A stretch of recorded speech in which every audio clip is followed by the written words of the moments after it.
France के साथ हुए भारत के रफाल सौदे को लेकर फ्रांस की सरकार ने बड़ा कदम उठाया। भारत के साथ करीब 59,000 करोड़ रुपए के रफाल सौदे में कथित भ्रष्टाचार की अब फ्रांस में न्यायिक जांच होगी। इस जांच के लिए एक फ्रांसीसी जज को भी नियुक्त किया गया। फ्रांसीसी मीडिया जर्नल मेडियापार्ट की एक रिपोर्ट में इस बात की जानकारी दी गई। तो इतना क्लियर था, इतना पुख्ता था कि इन्वेस्टिगेशन की तो बिल्कुल ही जरूरत थी इसमें। तो ऐसा केस था which was crying for an investigation. सीधी बात है और हम इसको साबित करके दिखाएंगे कि हिंदुस्तान का प्रधानमंत्री अनिल अंबानी का दोस्त है और अनिल अंबानी को उसने चोरी कराई है। बोलिए जितना बोलना है, यह सच्चाई है और हिंदुस्तान की जनता सच्चाई को समझती है, सूंघ पाती है। और मोदी जी, आप जितना छुपना चाहते हैं छुप जाइए, आप जितना भागना चाहते हैं भाग जाइए, आप नहीं बच सकते। जिस दिन इस पे इंक्वायरी हो गई, जिस दिन राफेल मामले पे इंक्वायरी हो गई और वो इंक्वायरी पार्लियामेंट करेगी, जेपीसी करेगी, जिस दिन वो हो गया, दो नाम निकलेंगे, नरेंद्र मोदी, अनिल अंबानी, अनिल अंबानी, नरेंद्र मोदी। Thank you. नमस्कार बंधुरा, देश जुड़े যখন আর্থিক মূল্যবৃদ্ধির জেরে বেশ নাজেহাল সাধারণ মধ্যবিত্ত খেটে খাওয়া মানুষ, তখনই দেশের সামনে আবারও নতুন করে উঠে এলো রাফাল যুদ্ধবিমান দুর্নীতিকাণ্ড। দুর্নীতি হয়েছে কি হয়নি? ৩৬টি বিমান, ৫৯,০০০ কোটি টাকার ডিল। এই ডিলে সত্যি কি দুর্নীতি হয়েছে কি হয়নি তা নিয়েই এখন সারা দেশ বেশ উদ্বেলিত। কারণ মেইনস্ট্রিম মিডিয়া এই বিষয়ে কোনো সওয়াল জবাব কেন্দ্রীয় সরকারকে না করলেও স্বতন্ত্র মিডিয়া কিন্তু ইতোমধ্যে এই বিষয় নিয়ে বেশ শোরগোল শুরু করেছে সোশ্যাল নেটওয়ার্কে। কিন্তু মোদী সরকার এ বিষয়ে এখনো পর্যন্ত কোনো কথা বলছে না। কিন্তু কেন? এখানেই উঠছে বেশ কিছু প্রশ্ন। ২০১৮ সালে লোকসভা নির্বাচনের আগে প্রথম রাহুল গান্ধী এই বিষয়টি আমাদের সামনে নিয়ে আসে। সেই সময় দেশের সাধারণ মিডিয়া এই বিষয় নিয়ে বিশেষ কিছু কথা না বলে বরঞ্চ এই অভিযোগটিকে হিমঘরে পাঠিয়ে দেয়। কিন্তু সেই সময় রাহুল গান্ধী বলেছিলেন সত্যি সামনে আসবে, আর সেই সত্যি সামনে আসছে বা আসার সম্ভাবনা প্রকট হলো যখন ফরাসি সরকার এই বিষয়ে ফ্রান্সের এক আদালত প্রাক্তন ফরাসি বিচারপতির নজরদারিতে এই বিষয়ে তদন্তের নির্দেশ দিল। আর শুধু তাই নয়, এই বিষয়ে তদন্ত যখন শুরু হবে তখন এই বিষয়ে কিন্তু ফ্রান্সের প্রথম সারির বেশ কিছু নেতা সামনে এসে যাবেন। প্রাক্তন ফরাসি প্রেসিডেন্ট ফ্রান্সোয়া ওলান্দে, বর্তমান ফরাসি প্রেসিডেন্ট এবং তৎকালীন অর্থাৎ ওলান্দের সময়ে যিনি অর্থমন্ত্রী ছিলেন ইমানুয়েল ম্যাক্রো, পাশাপাশি সেই সময়ের প্রতিরক্ষা মন্ত্রী, বিদেশ মন্ত্রী এবং বর্তমান প্রতিরক্ষা মন্ত্রী ফ্রান্সের, তিনিও এই তদন্তের অর্থাৎ তদন্তকারী দলের সওয়াল জবাবের মুখে পড়তে চলেছেন। শুধু তারাই নন, পাশাপাশি এই ডিলের মধ্যস্থতাকারী দুই দেশের তরফেই যারা মধ্যস্থতাকারী ছিলেন তারাও, বিশেষ করে ভারতের তরফে যিনি মধ্যস্থতাকারী এবং এই ৩৬টি বিমান ভারতীয় বায়ুসেনাকে সরবরাহ করার দায়িত্ব যে সংস্থার সঙ্গে হয়েছিল অর্থাৎ রিলায়েন্স ডিফেন্সের কর্ণধার অনিল আম্বানিও কিন্তু এবার ফরাসি সরকারের নজরে এসেছে। এখান থেকেই প্রশ্ন ওঠে, যখন এত বড় একটি দুর্নীতি নিয়ে বিশ্বের মঞ্চে সওয়াল উঠেছে, তাহলে কেন মোদী সরকার চুপ রয়েছে? কেন মোদী সরকার সঠিক তথ্য দেশের জনগণের সামনে দিচ্ছে না? কেন নরেন্দ্র মোদী সরকার এখনো চুপ? তাই এই একের পর এক প্রশ্ন যখন সামনে উঠতে শুরু করেছে, আর সেই প্রশ্নের উত্তর খুঁজতে আমরা যোগাযোগ করেছিলাম সুপ্রিম কোর্টের আইনজীবী প্রশান্ত ভূষণের সঙ্গে। এখানে বলে রাখা দরকার, প্রশান্ত ভূষণ হলেন সেই ৩ আবেদনকারীর মধ্যে একজন যারা প্রথম ২০১৮ সালে যখন এই দুর্নীতির অভিযোগ সামনে এসেছিল সেই সময় সুপ্রিম কোর্টে এই দুর্নীতি নিয়ে তদন্তের আবেদন জানিয়েছিলেন। যদিও সেই সময় তৎকালীন প্রধান বিচারপতি রঞ্জন গগৈ সেই আবেদন খারিজ করে দেন এবং তিনি পরবর্তীকালে রাজ্যসভার সাংসদ হন। কিন্তু তারপর কেটে গেছে বেশ কতগুলি বছর, আবারও রাফাল কাণ্ড মাথা তুলে দাঁড়িয়েছে। কিন্তু সেই সময় প্রশান্ত ভূষণরা ঠিক কি বলেছিলেন তাই জানতে চাইবো আজ আমরা প্রশান্ত ভূষণের থেকে। प्रशांत भूषण जी, मेरा पहला सवाल आपके पास ये है कि जब फ्रांस में अब इस इशू के ऊपर इन्वेस्टिगेशन शुरू होने वाला है और जो चीज आप लोग आज से 3 साल पहले सुप्रीम कोर्ट के सामने रखे थे, उसी मुद्दे पर ये इन्वेस्टिगेशन चलेगा। देखिए, हमारे माइंड में तो बिल्कुल साबित थी। वो तो अनफॉर्चुनेट था कि सुप्रीम कोर्ट ने वो पिटिशन हमारी खारिज कर दी। पहले वो सीबीआई डायरेक्टर के पास हमने कंप्लेंट भेजी थी, तो जैसे ही वो उस पर एक्शन लेने वाले थे तो उनको रातों रात हटा दिया गया,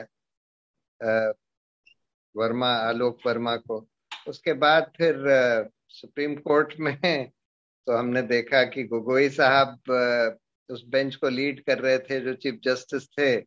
उन्होंने बाद में राज्यसभा मेंबरशिप ले ली। तो वैसे भी खैर उनके खिलाफ वो सेक्सुअल हैरेसमेंट का केस वगैरह चल रहा था, तो उसकी वजह से वैसे ही वो कमजोर थे। लेकिन उसके बाद ये भी हो गया। लेकिन एविडेंस तो इतना क्लियर था, इतना पुख्ता था कि इन्वेस्टिगेशन की तो बिल्कुल ही जरूरत थी इसमें। तो ऐसा केस था which was crying for an investigation.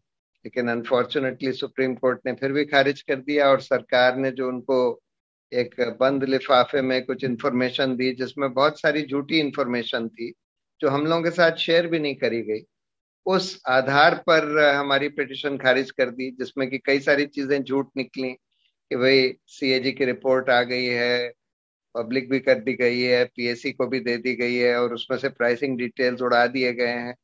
तब तक तो सीएजी की रिपोर्ट बनी भी नहीं थी, लेकिन बाद में जब बनी भी तो उसमें से प्राइसिंग डिटेल्स उड़ा दिए गए।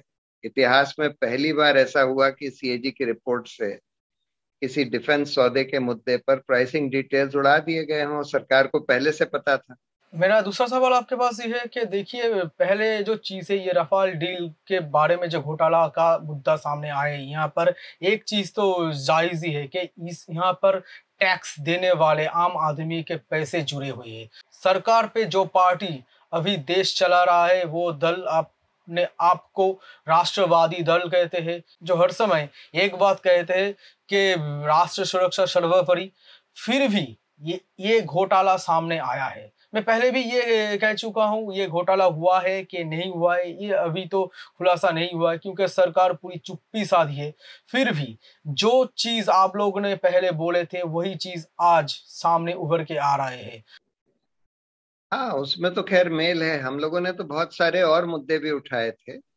अभी जो मीडिया पार्ट की स्टोरी निकली है वो तो मेनली अनिल अंबानी और उसके इन्वॉल्वमेंट के ऊपर फोकस्ड है, जिसमें कि ये दिख रहा है, वो हम लोगों ने भी पहले बोला था कि भाई इसमें अनिल अंबानी को लाना कि ऐसी डील में जिसमें कि अनिल अंबानी का, उसकी कोई भी कंपनी का डिफेंस प्रोक्योरमेंट, डिफेंस मैन्युफैक्चरिंग में कोई भी तजुर्बा ना हो, और ऐसे आदमी की कंपनी को लाना जो कि बिल्कुल फेल्ड बिजनेसमैन है, और उसको कहना कि भाई हम इसका आधा आपको ऑफसेट कॉन्ट्रैक्ट दे देंगे, यानी कि 60,000 करोड़ में से 30,000 करोड़ के ऑफसेट कॉन्ट्रैक्ट थे।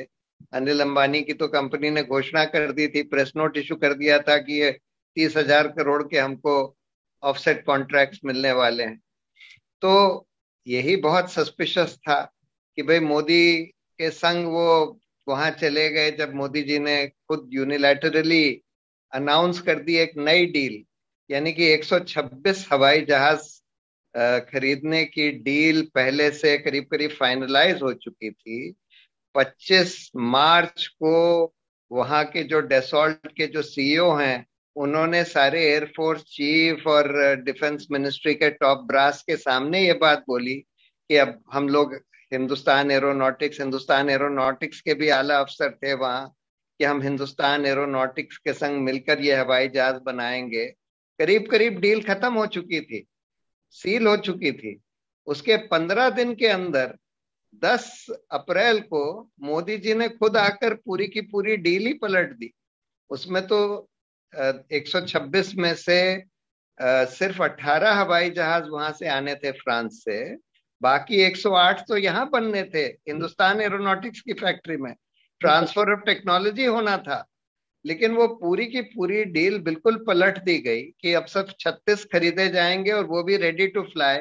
कोई टेक्नोलॉजी ट्रांसफर नहीं होएगा, कोई हिंदुस्तान में नहीं बनाए जाएंगे, लेकिन 50% ऑफसेट कॉन्ट्रैक्ट दिए जाएंगे इस वक्त का फ्रेंच प्रेसिडेंट, उसके साथ साथ उस समय का विदेश मंत्री, प्रतिरक्षा मंत्री फ्रांस का, और इस समय में भी जो प्रतिरक्षा मंत्री है फ्रांस के, ये चारों के ऊपर साथ साथ, इन चारों के साथ साथ यहाँ पर जो मिडिल मैन था, और खास करके अनिल अंबानी के साथ दांसों का जो डील हुआ था, उसके भी ऊपर इन्वेस्टिगेशन चलेगा। तो प्रशांत जी, मेरे दूसरा सवाल ये है आपके सामने कि आप लोग जब ये मुद्दे उठाए थे, तब 2018 को राहुल गांधी के नेतृत्व में कांग्रेस भी इस मुद्दे को काफी उछाला था, मगर उस वक्त कोई बात नहीं बना। मगर आज 3 साल बाद फिर से ये चीज उभर के सामने आए हैं और फिर से बात शुरू हुई है। तो आपको क्या लगता है?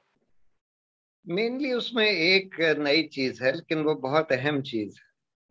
वो ये है कि मोदी जी ने जब ये नई डील अनाउंस करी, और उससे पहले किसी को भी नहीं पता था कि भाई ये पुरानी डील 126 हवाई जहाज की, जिसमें कि 108 हिंदुस्तान में, हिंदुस्तान एरोनॉटिक्स में बनने हैं, ट्रांसफर ऑफ टेक्नोलॉजी होना है, कि ये डील स्क्रैप करी जाएगी। कम से कम 25 मार्च तक तो किसी को भी नहीं पता था, क्योंकि 25 मार्च को वहां पर पेरिस में सबके सामने डेसॉल्ट के सीईओ ने वीडियो पर ये बात बोली है, हिंदुस्तान एरोनॉटिक्स के आला अफसरों के सामने, एयरफोर्स के आला अफसरों के सामने, कि अब ये डील करीब करीब तय है और हम लुक फॉरवर्ड कर रहे हैं कि हिंदुस्तान एरोनॉटिक्स के साथ मिलकर हम हवाई जहाज हिंदुस्तान में बनाएंगे।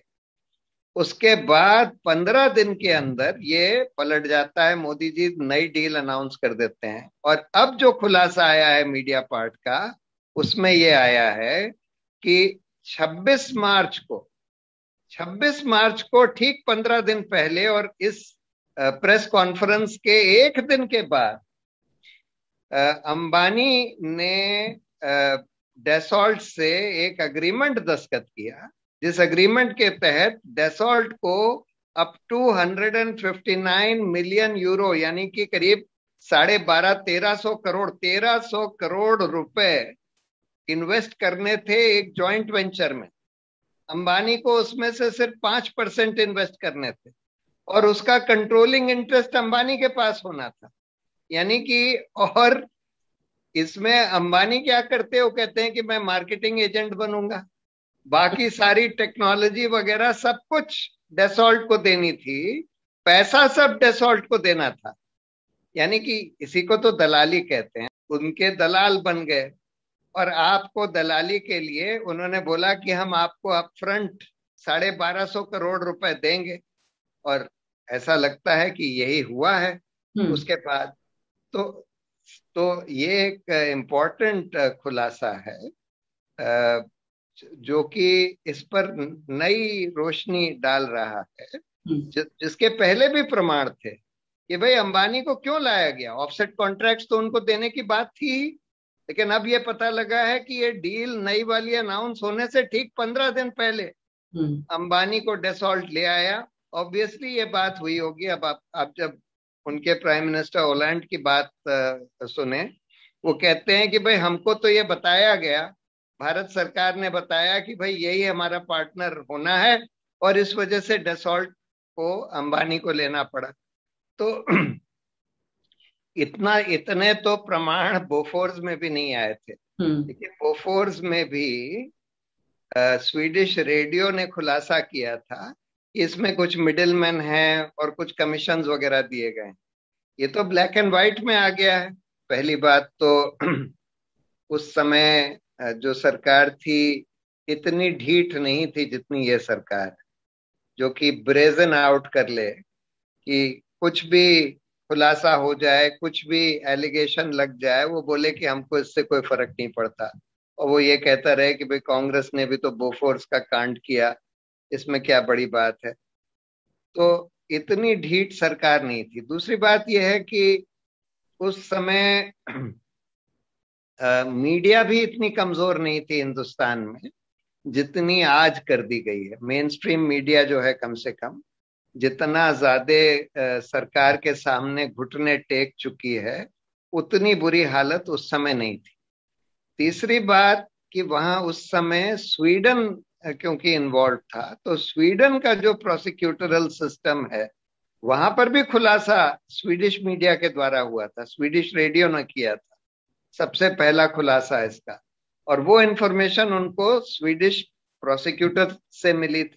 फ्रांस में ऐसा हुआ कि सबसे पहले तो इनके जो प्रीडिसेसर थे, ये जो बीएनपी जो संस्था है, जो anti corruption financial anti corruption agency है फ्रांस की, उसके जो पहले डायरेक्टर थे उन्होंने बोल दिया कि नहीं, हम इसमें इन्वेस्टिगेट नहीं करेंगे क्योंकि इसमें फ्रांस के राष्ट्रीय हित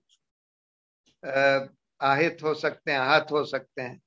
लेकिन अब जो इनके सक्सेसर आए, ये शायद और थोड़ा इंडिपेंडेंट जने हैं, थोड़ा और रोबस्ट हैं, तो इन्होंने बोला है कि हम इसको इन्वेस्टिगेट करेंगे। বন্ধুরা, এতক্ষণ প্রশান্ত ভূষণের সঙ্গে যে আলোচনাটি আপনারা শুনলেন তাতে একটি বিষয় স্পষ্ট যে রাফাল কাণ্ডে দুর্নীতির অভিযোগ যেটা তাঁরা 2019 সালে প্রথম তুলেছিলেন সেটি অনেকটাই তাঁদের মতে সত্য। আবার ফ্রান্সের যে সাংবাদিক দল অর্থাৎ মিডিয়া পার্টের তরফে যে অভিযোগগুলি সামনে নিয়ে আসা হচ্ছে তাতে কিন্তু অনিল আম্বানি বেশ চাপে পড়তে চলেছেন। শুধু অনিল আম্বানি না, অনিল আম্বানির মিত্র অর্থাৎ মিত্রকে সাথ মিত্রকে বিকাশ অর্থাৎ খোদ প্রধানমন্ত্রীর দফতর কিন্তু প্রশ্নের মুখে। তাই প্রধানমন্ত্রী এ বিষয়ে কতদিন নীরব থাকেন এবং কতদিন পর তার মনে এই কথা জমে ওঠে যে কথা দিয়ে তিনি জাতির সামনে উত্তর দিতে পারবেন সেটাই এখন দেখার। শুধু তাই নয়, প্রধানমন্ত্রীর চোখে আর কতটা জল জমলে পরে তিনি জাতির সামনে এসে আবারও নিজের চোখের জল বওয়াতে পারবেন সেটাও একটা বড় প্রশ্নের। কারণ এই প্রশ্নের উত্তর দিতে গেলে প্রধানমন্ত্রীকে অনেকগুলি নতুন প্রশ্নের সম্মুখীন হতে হবে, কারণ এর সঙ্গে কিন্তু বিশাল বড় একটি দুর্নীতির গন্ধ ইতিমধ্যে দেশ জুড়ে ছড়িয়েছে। কারণ স্বাধীনতা পরবর্তীকালে বোফোর্স দুর্নীতিকাণ্ড যখন সামনে এসেছিল সেই সময় তৎকালীন সরকারের বিভিন্ন মন্ত্রী কিন্তু একের পর এক ইস্তফা দিয়েছেন এবং বেশ বোফোর্স কাণ্ডকে নিয়ে চাপে পড়েছিল কংগ্রেস।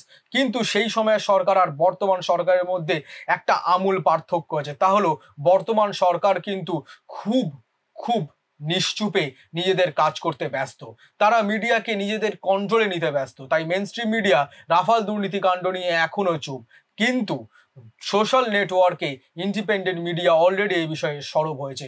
তাই এ বিষয়ে আমাদের প্রত্যেকের প্রশ্ন করা দরকার এবং প্রত্যেকের একই প্রশ্ন প্রধানমন্ত্রীর কাছে সরাসরি করা দরকার যে আপনি জাতিকে জানান সত্যি এই রাফাল ডিলে দুর্নীতি হয়েছে কি হয়নি। একই সঙ্গে দ্বিতীয় প্রশ্ন, কেন অনিল আম্বানির সংস্থা যার কোনো রকম অভিজ্ঞতা নেই তা সত্ত্বেও তাকে 36টি বিমানের বরাদ দেওয়া হলো। তৃতীয় প্রশ্ন, কেন HAL কে এই ডিল থেকে সরানো হলো। এই তিনটে প্রধান প্রশ্ন। পাশাপাশি বিজেপির পার্টি ফান্ডে কত টাকা জমা পড়লো, শুধু তাই না বিজেপির নেতা মন্ত্রীরা কত টাকা ঘুষ খেলো সেই প্রশ্ন উঠছে।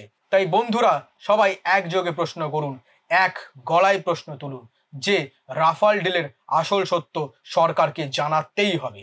তবে বন্ধুরা, আজ চলি, আবারও দেখা হবে পরবর্তী পর্বে। রাফাল ডিল নিয়ে আমরা একের পর এক প্রতিবেদন আপনাদের সামনে তুলে ধরবো, এটা তো শুধু শুরু। তাই বন্ধুরা, আজ চলি, জয় হিন্দ।